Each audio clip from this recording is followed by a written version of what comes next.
Nós temos então a situação de ativos imobilizados e ativo intangível pela norma, pela convergência internacional, precisam periodicamente, eu não sei se é anualmente ou se a cada 2 ou 3 anos, passar por um negócio chamado impairment test, ou teste de imparidade, ou teste, verificação do valor recuperável do ativo. Ele é usado para esse exemplo que eu dei da máquina, né? Então a Porto Belo tem uma máquina de produzir piso que está obsoleta, ocupando lugar. Vamos supor que essa máquina foi comprada por, sei lá, $1 milhão. Ela está toda depreciada. Toda máquina toda depreciada tem um valor residual. $100 mil, tá? Eu misturei os valores, então 1 milhão, ela está valendo 100 mil na contabilidade. Teste de imparidade é, na prática, você vê quanto que eu consigo vender essa máquina. Ela está valendo 100 mil. Alguém chegou e falou, eu pago 50 mil, consigo vender como sucata por 50 mil. Tá, 50 mil. 2, essa empresa consegue me gerar benefício econômico? Não, ela está sucata, ela não gera mais, não dá para operar ela, é muito custosa. Então não gera mais benefício futuro, 0.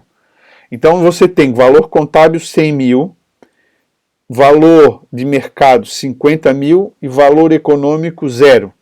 Então você tem que dizer na contabilidade que ela vale 50, menos do que 100.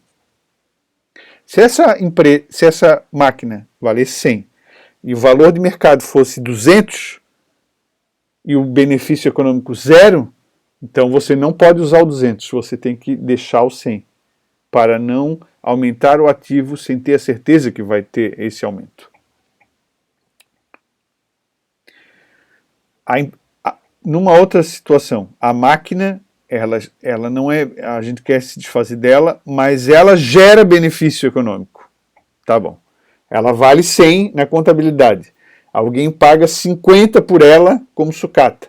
Mas o benefício econômico que ela gera para a empresa, apesar de ser pequeno ainda, é 150 mil. 150 mil. Qual é o registro que fica? É o contábil, 100 mil, porque eu não posso aumentar para 150.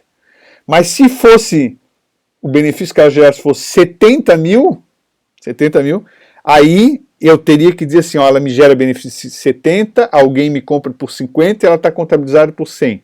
Aí nós não podemos, a gente tem que pegar esse 100 e diminuir dele, ajuste a valor de mercado e botar 70, que é o benefício que ela me gera, para que ela não apareça. Isso é o teste de imparidade.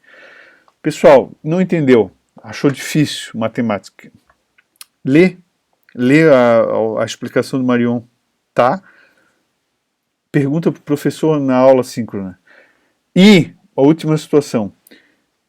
Como administrador, que a gente tem que acreditar, tem que lembrar que o contador, quando produz informação, ele está considerando assim, que é para não aparecer no balanço patrimonial uma máquina da Porto Belo com um valor maior do que ela na prática vale. Para isso que serve o teste de imparidade. E isso não é uma invenção brasileira, isso é internacional. Você quer ser um administrador financeiro internacional, trabalhar numa empresa, que nem eu tenho um conhecido que trabalha lá, vive em Londres, em Notting Hill, tem um apartamento de 2 milhões de euros, não conta dinheiro, mas é um manezinho daqui, nosso. Quer ser um desses? Então é isso que você precisa saber. Ajuste a valor de presente, ajuste a valor presente, ativos e passivos de longo prazo, eles têm que ser ajustados no balanço para que represente o valor presente. Então, uma dívida a pagar, 200 mil, eu preciso ajustar, né? Eu esqueci de ler, né? Vamos ler porque eu expliquei, mas é importante ler. Então, o que é o impairment test? Avalia-se novamente o bem tangível ou intangível para determinar o valor justo. Um ativo imobilizado, intangível, não pode estar evidenciado num montante superior ao valor recuperável. Ajuste a valor presente, elementos do não circulante, seja ativo não circulante ou passivo não circulante, sobretudo do realizável de longo prazo ou exigível de longo prazo, devem ser ajustados a valor presente a fim de segregar os juros embutidos nas contas a receber e contas a pagar de longo prazo. Então eu tenho um empréstimo para pagar, é 200 mil, 20 anos, se eu for no banco, qual é o desconto que me dá? Eu pago 180, então ele tem que aparecer no balanço que a dívida é 180 e não 200. Ah, mas o registro pelo valor inicial. Sim, ele está 200 embaixo, menos ajuste a valor presente, ou juros a transcorrer, 20 mil. Para que aquele, ou seja, na prática, a conta total ali dá 180. Contas a receber, a mesma lógica, tá? Só que do outro lado.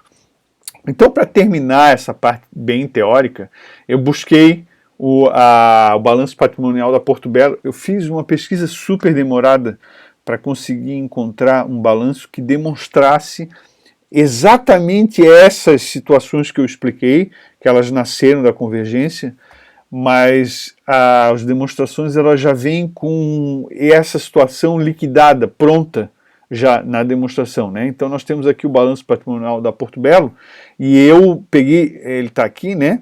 Lá no final dessa exposição está a demonstração do resultado, para você brincar, para você analisar, para você comentar, fique à vontade.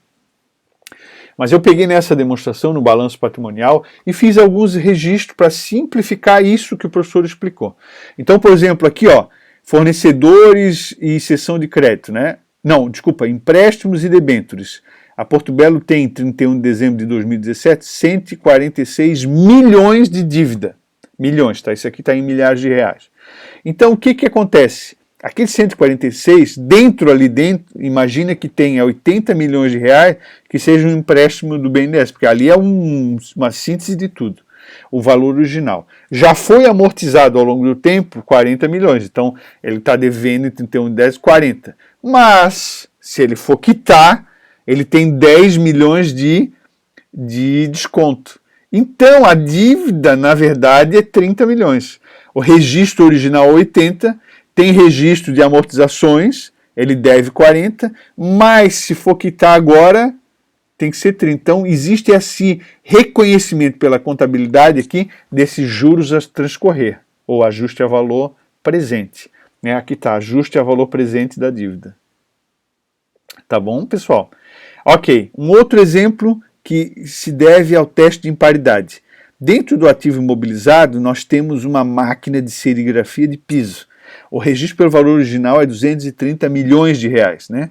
Aqui ficou 00, ignore, né? 230 milhões de reais. Nós temos depreciação acumulada de 110 milhões, então é uma máquina que já tem mais de meia vida, né?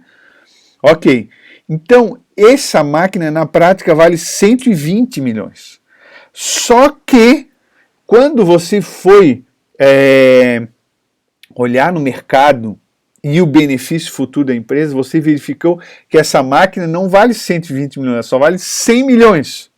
Ou seja, eu só consigo ter benefício futuro de 100 milhões, ou alguém só paga 100 milhões. Então é obrigado a fazer ajuste a valor justo, ou em decorrência do impairment test, e a gente tem que reduzir em 20 milhões, porque a máquina, o valor justo dessa máquina é 100 milhões de reais. Outro exemplo, aqui dentro de investimentos, a empresa tem ações da Petrobras, como até eu citei como exemplo. O registro original das ações é 9 milhões de reais em ações da Petrobras. Ok. O que acontece é que essas 9 milhões que foram pagos lá, que é o registro pelo valor original, ele não vale mais 9 milhões. Houve perda, né? Se eu for vender agora, eu só consigo 8 milhões. Então, ajuste a valor de mercado, né, desses 9 milhões. Um detalhe importante, se ele tivesse valendo mais de 9 milhões, aí o contador não pode aumentar. Se aqui a máquina valesse mais de 120 milhões de reais, o contador não pode fazer o registro de aumento. Se aqui a dívida não seria, não caberia a observação, né? Tá? Porque você já entendeu que existe um outro princípio que chama o princípio da prudência ou do conservadorismo, que diz que sempre em condições igualmente válidas a gente jamais aumenta o ativo ou antecipa um lucro. A gente sempre opta por minimizar, diminuir o ativo. né, e aumentar o passivo. E com isso, então, aí eu termino esse assunto, teoria e normas de contabilidade. Eu tenho consciência que é um assunto, na prática, sim, de cobrança, é um assunto... Vocês, aliás, os exercícios estão na página 21 a 23 da lista, tem muitos exercícios bem objetivos, tentem fazer. O exercício eu teria que ampliar um pouco, mas por enquanto vai ficar esses aí. Tem vários exercícios sobre princípios, eles não são difíceis, mas eu tenho consciência que nesse tema é possível ter um grau de dificuldade maior, né? Mas se você entender a lógica, né, por que está por trás, eu acho, né, por que os princípios são importantes, porque a gente como usuário, o principal usuário da informação contábil, a gente precisa saber o que nós estamos lendo, ou seja, o que o contador registrou, como que ele considerou, para a gente poder comparar as informações contábeis. Então acho que se você tem essa compreensão clara, entendeu toda a explicação, já está de ótimo tamanho, né? E no mais é a leitura e as dúvidas, fazer os exercícios, todos esses que foram indicados, página 21 a 23, e tirar as dúvidas que permanecerem na aula síncrona. Tá bom, pessoal? Até a próxima!